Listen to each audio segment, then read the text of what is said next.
Welcome to Deathly Honest, the podcast where we get real about the parts of life we often avoid: aging, death, and grief. Here, we strip away the cliches, drop the euphemisms, and dive into the truths most people keep at arm's length. This isn't just a place for somber reflections. It's a raw, profound, and sometimes darkly humorous exploration of the journey we all face. Whether it's tackling the messy emotions that come with loss, confronting the fears around mortality, or finding a laugh in life's most challenging transitions, Deathly Honest is here to make these conversations easier, one episode at a time. So grab your favorite beverage, a box of tissues, and your most beloved comfort item, and let's get deathly honest together. Hey, everybody. It's been a bit since I posted or recorded a podcast episode, and I got really sick at the end of February, and most of March was me trying to recover from the flu and other weird stuff that happens sometimes as you get older. I haven't been sick in 2 years, and so I guess I got all of it at once. I hope. My gosh, I hope there's no more sickness. I wanted to come on today and just sort of talk about, we episode 0 talked a lot about who I am and why I do what I do. Episode 1 was a beautiful interview with Leanna about death and dying and that process of her dad's death. And then I want to start digging a little deeper into different ideas about grief. And because yes, obviously, when we think of grief, we think about death and dying. And I have a strong passion for death and dying and the grief involved around all of that. Also, though, within grief, I have a belief system that grief is involved in just about everything that we go through in life.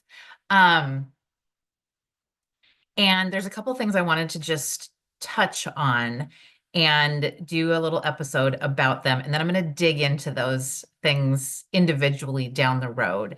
But I just wanted to throw out some of the ideas of one of them being something that I passionately feel a lot right now, which is the grief that comes when your children grow up and go live their own lives. And I am in that place of life.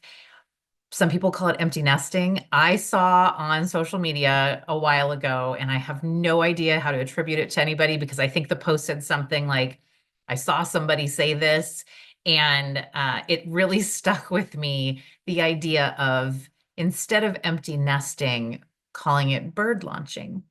Because I don't really feel like I have an empty nest. My husband and I, we still, our kids are still welcome in our home. We have 3 cats, so that makes it not feel empty at all. And I think the term empty sort of predisposes us to think something about this time of life, myself included.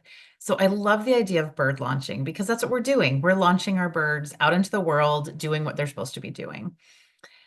And there's a lot of grief involved in it for some of us. And I really want to dig into that a little bit more. I want to do a full episode on that, but I wanted to touch on it a little bit today just because I do want to talk about other kinds of grief and help you understand where I am coming from as this whole idea of a grief guide and the different places that I do that. So that being one of them, I will dig into it in a video or an audio podcast of my own experience with bird launching. But I can tell you that I always knew it was going to be hard. It was harder than I expected. And I happened to say to a client a couple of weeks ago that there's a beautiful farmer's market down the street here from my office in Tacoma that my kids and I always used to go to every Thursday, pretty much their entire childhood. And as my oldest son got older and he didn't want to do it anymore, my youngest son and I did it until the day he left for college. and I haven't been back. I was here in the office on a Thursday, and she said something about the farmer's market, and I went, oh gosh, yeah, it's farmer's market time, and I haven't been back. And so I'm going to challenge myself, and I'm going to do it here with you guys. But I'm going to challenge myself to come in on a Thursday and go to the farmer's market and walk through the farmer's market and take a few pictures. I don't know if I'll film while I'm doing it, uh, but I'm going to definitely take a few pictures. And then I'm going to talk about the experience because I have not been back. And that feels very much like grief for me because those Thursdays, pretty much every Thursday from May to October, every year were farmers market days. And then they just stopped and I quit going. So I am going to challenge myself to do it because there's a grief component in there. And then I will share some of that with all of you. So the bird launching, um, postpartum is another biggie for me. I work a lot with new parents, especially new mothers. And I have said for years and years and years, I was a birth doula and childbirth educator for a couple of decades. And I said it all the way through then, and I still say it now, that becoming a new parent is wonderful and amazing and joyful and all of the things, and also filled with grief. You lose a lot when you become a parent, not least of all your freedom, right? Your ability to sleep when you want to sleep, and the ability to go quickly to the store, or as a couple to just go out and have dinner together, without packing up all of the baby stuff or finding a babysitter. For women, they often lose their bodies the way they knew their bodies.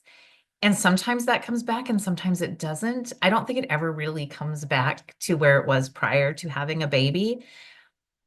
Um, but there's some grief in that. There's a change in relationships, in marriages, in relationships with your parents, relationships with your friends in lots of cases. And there's some grief in that.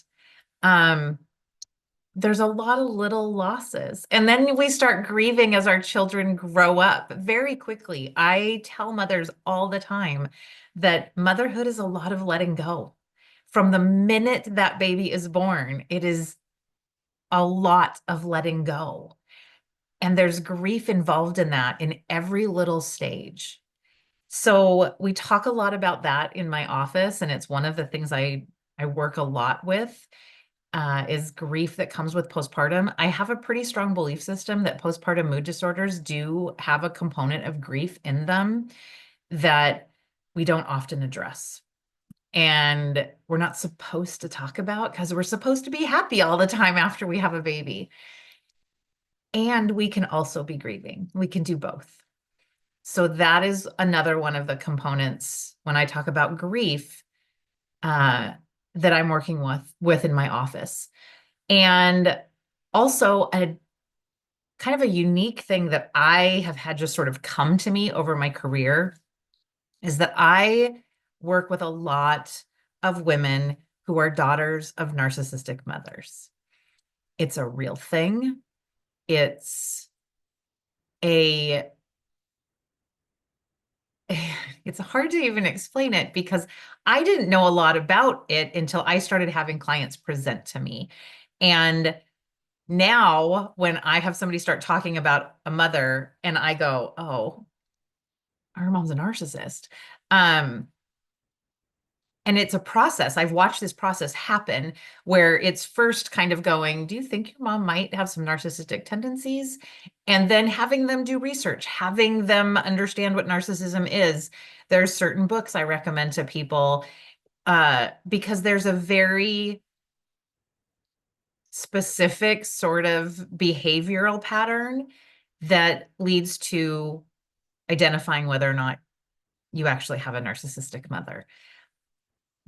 But there's also a lot of traits that happen being raised by a narcissistic mother, especially for daughters.